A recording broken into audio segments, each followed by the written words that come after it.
Part 27. Your emotions will invariably seek to express themselves in action. The emotion of love will therefore seek expression in demonstrations of loving service. Emotions of hate will seek expression in vindictive or hostile actions. Emotions of shame will seek expressions in actions corresponding to the nature of the cause that brought the emotion into being. Emotions of sorrow will bring the tear ducts into violent action. From this you will see that emotions always focalize the energies upon the idea or desire that is seeking an outlet. When the emotions find an outlet through the proper channel, then all is well. But if they are forbidden or repressed, then the desire or wish will continue to gather energy, and if for any reason it is finally suppressed, it will pass into the subconscious, where it will remain. Such a suppressed emotion becomes a complex. Such a complex is a living thing. It has a vital power and force, and the vital force retains its intensity undiminished throughout the entire lifetime unless it is released. In fact, it gains in violence with every similar thought, desire, wish, or memory. The emotion of love causes the solar plexus to become active, which in turn influences the action of glands, which produce a vibratory effect on certain organs of the body, which creates passion. The emotion of hate causes an acceleration of certain bodily activities, which change the chemical organization of the blood, and eventuates in semi-paralysis, or, if long continued, in complete paralysis. Emotions may be expressed through mental, verbal, or physical action, and they usually find expression in one of these three ways, and are therefore released, and this energy is dissipated in a few hours. But when reason of honor, pride, anger, hatred, or bitterness, these emotions are buried from consciousness, they become mental abscesses in the subconscious realm and cause bitter suffering. Such a complex may find reverse expression.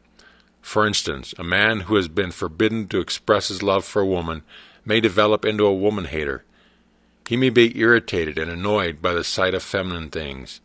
He may appear to be bold, independent, and dominant, but this will be but the camouflage by which he is attempting to cover up the craving for love and sympathy that has been denied him. Should this man eventually select a mate, he will unconsciously select one of an opposite type to the one who caused him sorrow. The attachment has been reversed. He wants no reminders. Suffering is an emotion, and it opens the doors of the subconscious mind. The thought, "this is what I get for wrongdoing," produces a conclusion, "well, I'll never do it again." This is the reformation suggestion that goes down into the subconscious mind by autosuggestion of the individual suffering penance. Thus, reformation takes place because it changes the soul's desire and also produces a new desire to avoid the consequence of suffering indicated by the penance. Desire originates in the subconscious mind. It is plainly an emotion.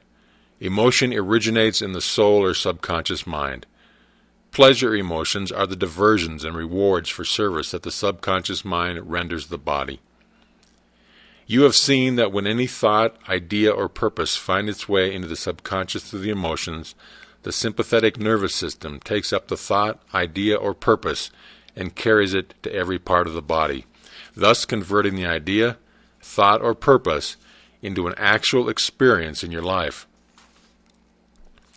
The necessary interaction of the conscious and subconscious mind requires a similar interaction between the corresponding system of nerves.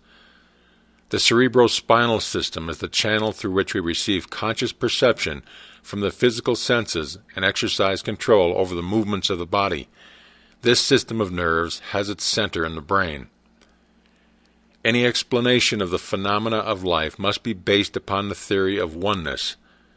The psychic element being found within all living substances, this cosmic intelligence must have existed before living substance could have come into existence, and therefore it exists today all around us, flowing in and through us. This cosmic consciousness projects itself in the form of living substance, and it acts with a conscious intelligence in manufacturing its food supply and evolving organizations onto a higher and higher plane of life. This cosmic mind is the creative principle of the universe, the divine essence of all things. It is, therefore, a subconscious activity, and all subconscious activities are governed by the sympathetic nervous system, which is the organ of the subconscious mind. No human intelligence has ever accomplished the results that the cosmic intelligence produced in developing a chemical laboratory right within the foundation of plant life, and the production of elaborate mechanical devices and harmonious social organization right within our own bodies. In the mineral world, everything is solid and fixed. In the animal and vegetable kingdom, it is in a state of flux, forever changing and always being created and recreated. In the atmosphere, we find heat, light, and energy. Each realm becomes finer and more spiritual as we pass from the visible to the invisible, from the coarse to the fine, and from the low potentiality to high potentiality. When we reach the invisible, we find energy in its purest and most volatile form. And as the most powerful forces of nature are the invisible forces, so we find that the most powerful forces of man are his invisible forces, his spiritual force. The only way in which the spiritual force can manifest is through the process of thinking. Addition and subtraction are, therefore, spiritual transactions. Reasoning is a spiritual process. Ideas are spiritual conceptions. Questions are spiritual searchlights, and logic, argument, and philosophy are spiritual machinery. Every thought brings into action certain physical tissue, parts of the brain, nerve, or muscle. This produces an actual physical change in the construction of the tissue. Therefore, it is only necessary to have a certain number of thoughts on a given subject in order to bring about a complete change in your physical organization. Thoughts of courage, power, and inspiration will eventually take root, and as this takes place, you will see life in a new light. Life will have a new meaning for you. You will be reconstructed and filled with joy, confidence, hope, and energy. You will see opportunities at which you had heretofore blind. You will recognize possibilities that before had no meaning for you. The thoughts with which you have been impregnated are radiated to those around you, and they in turn help you onward and upward. You attract to yourself new associates, and this in turn changes your environments. By the simple exercise of thought, you change not only yourself, but your environment, circumstances, and conditions. These changes are brought about by the psychic element of life. This psychic element is not mechanical. Because of its power of selection, organization, and direction, such a power cannot be automatically mechanical. The cosmic intelligence possesses the function of memory for the purpose of recording all the experiences that it encounters and projecting and organizing itself on higher planes of life. It is this function of memory that is the hereditary directing force found within living organisms. This hereditary directing force frequently manifests as fear. Fear is an emotion. It is consequently not amenable to reason. You may therefore fear your friends as well as your enemies, or fear the present and past as well as the future. If fear attacks you, it must be destroyed. You will be interested in knowing how to accomplish this. Reason will not help you at all, because fear is a subconscious thought, a product of the emotion. There must then be some other way. The way is to awaken the solar plexus, get it into action. If you have practiced deep breathing, then you can expand the abdomen to the limit. That is the first thing to do. Hold this breath for a second or two. Then, still holding it, draw in more air and carry it to the upper chest and draw in the abdomen. This effort flushes the face red. Hold this breath also for a second or two, and then, still holding your breath, deflate the chest and expand the abdomen again. Do not exhale this breath at all, but still holding it, alternately expand the abdomen and chest rapidly, some 4 or 5 times. Then exhale. The fear is gone. If the fear does not leave you at once, repeat the process until it does. It will not be long before you are feeling entirely normal. Why? Because in the first place, this breathing effort, concentrated at the pit of the stomach, affects the great ganglion of the sympathetic nervous system lying exactly opposite. This is the solar plexus, which largely governs circulation. The stimulation of the solar plexus releases the nerve currents, and the renewed circulation reestablishes the muscular control. The breath entering through the right nostril creates positive electromagnetic currents, which passes down the right side of the spine, while the breathing entering the left nostril sends negative electromagnetic currents down the left side of the spine. These currents are transmitted by way of the nerve centers, or ganglion, of the sympathetic nervous system.